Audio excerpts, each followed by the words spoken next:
திங்கட்கிழமை இந்த மாதிரி ஒரு சட்னியை அரைச்சி பாருங்கள். நல்லா ஹோட்டல் சுவையில் சூப்பராக இருக்கும். தேங்காய், உடச்ச கடலை, வேர்க்கடலை, காஞ்ச மிளகாய், புளி, பூண்டு அதெல்லாம் சேர்த்துட்டு நல்ல மைய அரைச்சிட்டு வந்துடலாம். தாளிப்பு கொடுத்துடலாம். தாளிப்பு முக்கியம். கடுகு, உளுத்தம்பருப்பு, கருவேப்பிலை, வத்த மிளகாய், அதோட சாம்பார் வெங்காயம் சேர்த்துக்கணும். வெங்காயம் ஒரு 1/4 வெங்காயம், இது ரொம்ப முக்கியம். நல்லாயிருக்கும் இதெல்லாம் சேர்க்கும்போது. வெங்காயம் இப்போ கொட்டியாச்சு. அவ்வளோதாங்க, சூப்பராக ரெடி ஆகிடுது.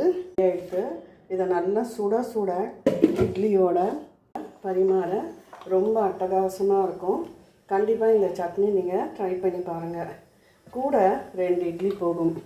கண்டிப்பாக இந்த வீடியோ பிடிச்சிருந்தா லைக் பண்ணுங்கள், ஷேர் பண்ணுங்கள், சப்ஸ்கிரைப் பண்ணுங்கள், கமெண்ட் பண்ணுங்கள். நன்றி, வணக்கம்.